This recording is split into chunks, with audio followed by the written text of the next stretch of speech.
rights and responsibilities. So what are rights and what are responsibilities? Rights come in many forms. The people who founded the United States believed that individuals have basic fundamental rights. Those were their goals, but at the time not everybody had rights. People have had to push, fight, argue, and battle for their rights, both in the United States and in many places around the world.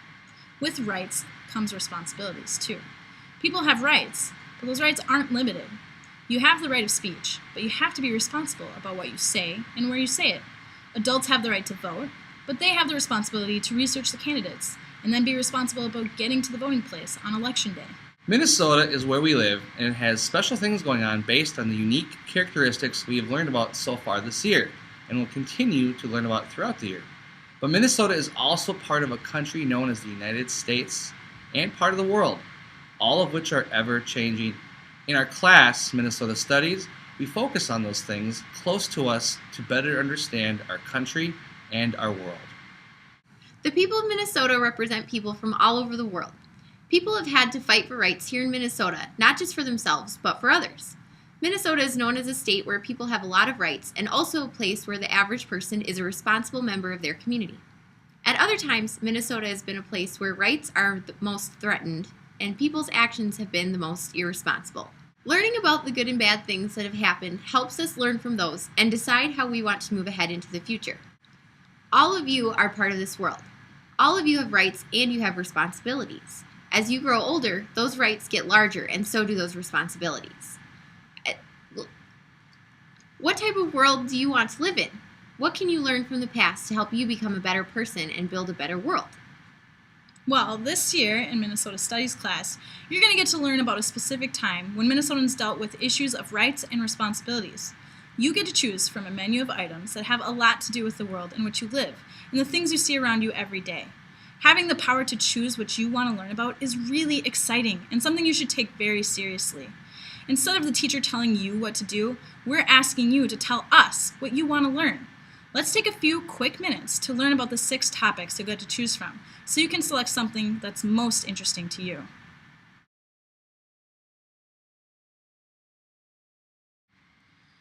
Did you know that women haven't always had the right to vote in this country?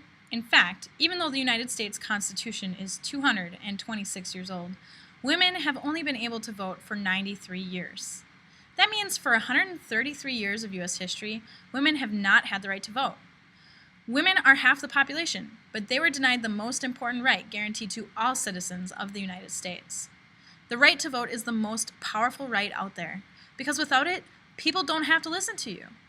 Women in Minnesota were a big part of that fight, and many were national and worldwide leaders on this issue back in the late 1800s and into the 1920s. What did women do? They marched, held big meetings, gave speeches, they met with lawmakers, and held protests. What happened with them? They were ignored, made fun of, arrested, and even beaten or abused for their efforts.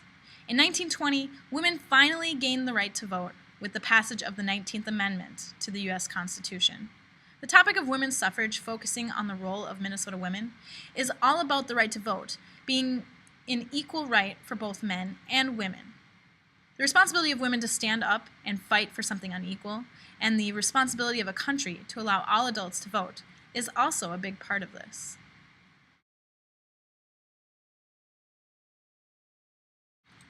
During the 20th century, the world became a smaller place. Not literally smaller, but advances in technology made it easier to travel and communicate around the world. Advances include the invention of airplanes, spread of telephones across the oceans, advances in transportation, space exploration, and all the buildup from 2 major world wars. The United States went from a minor country on the world stage to one of the major world powers at the end of World War II.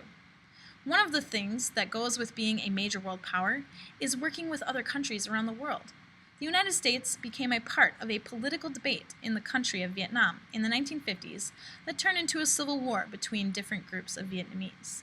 The United States wanted to help those Vietnamese people who were looking to have democracy, while the Soviet Union and China wanted to help those Vietnamese people who wanted communism. This blew up into a major war in Vietnam, and the United States started sending thousands of young men to Vietnam to start fighting in the war.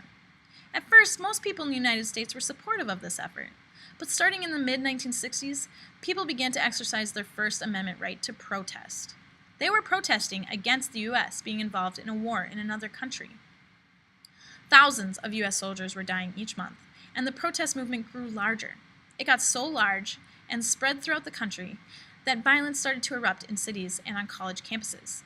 Did the United States have a responsibility to help spread democracy to people who want more rights? Did the U.S. government have the right to send young men off to fight a war that they didn't support? Did protesters have a right to protest? And did police have a right to use violence against these protesters? There are many different ways to approach this topic and different viewpoints to take. Many of those protests and national leaders on both sides of the debate came from Minnesota. Many of you have relatives who are very much a part of this debate, which is another exciting possibility.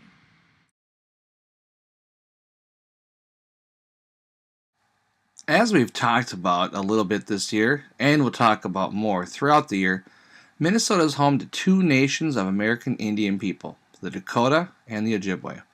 The Dakota have been here for at least 1,000 years, and the Ojibwe have been here for well over 400 years. Over the last 200 years of Minnesota history, these two nations sold their land to the United States. That land was then sold, and in many places given, to people who moved into the state from the eastern United States and from other countries, mostly from Europe. Meanwhile, the Dakota and Ojibwe were forced to either give up their traditional ways of living or move on to reservations. American Indians fought against this, but were forced to go along with it for decades. In the 1960s, American Indians Minneapolis organized a group known as the American Indian Movement, or AIM for short. A meeting was called, and 200 people showed up to fight for their rights against being discriminated against. AIM leaders spoke out about the lack of jobs on reservations, poor housing conditions, racist treatment, and a lack of treaty rights.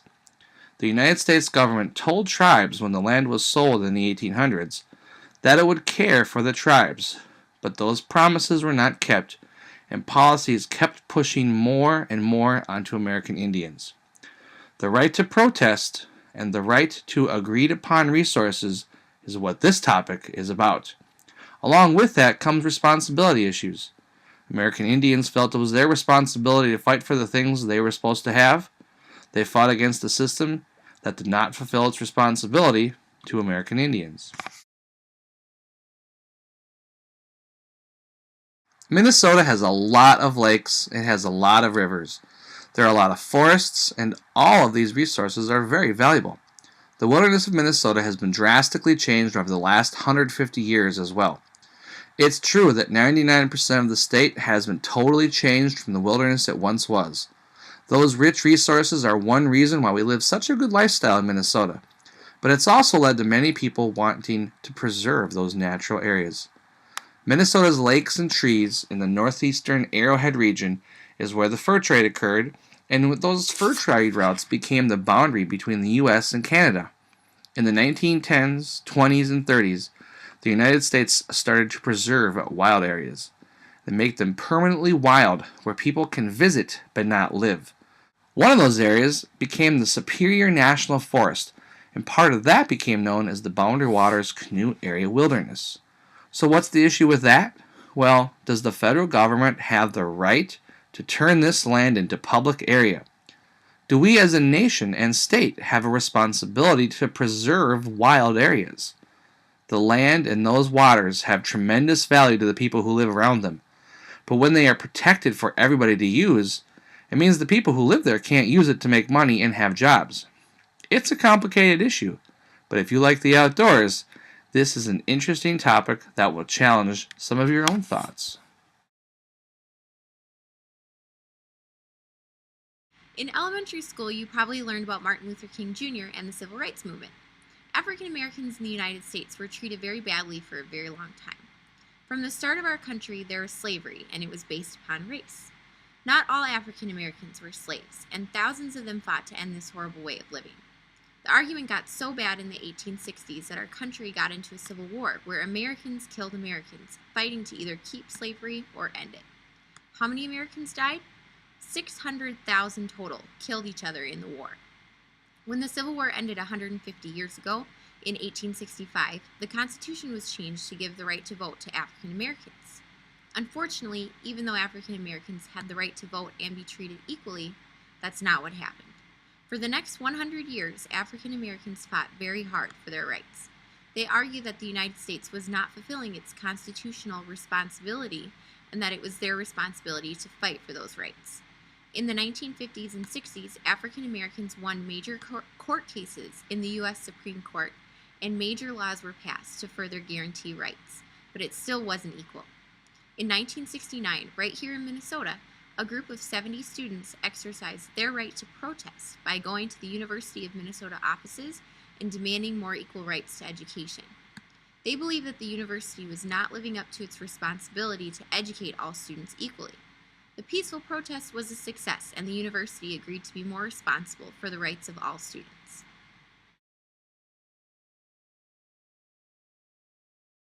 Sometimes when you talk about rights and responsibilities, you can talk about how people have lost their rights. You can also talk about the arguments about rights. In the Minnesota Constitution, it says that everybody has a right to an education. That means the state has a responsibility to provide its people with an education. In the early 1900s, as we already talked about, many American Indians were living on reservations. It was the policy of the United States to try and force American Indians to give up their traditional ways and take on the ways traditional to Europe. Many American Indian children lived on the reservations and learned from their parents and elders, just as they had always done.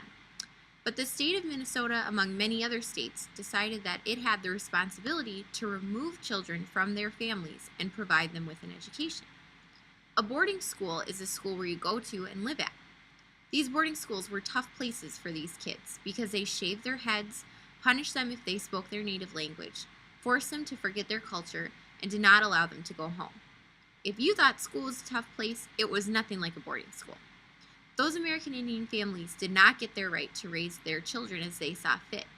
Those kids lost their rights of freedom, but the state felt it was fulfilling its right to educate. It's not an easy issue, but it's a very interesting one to dig into.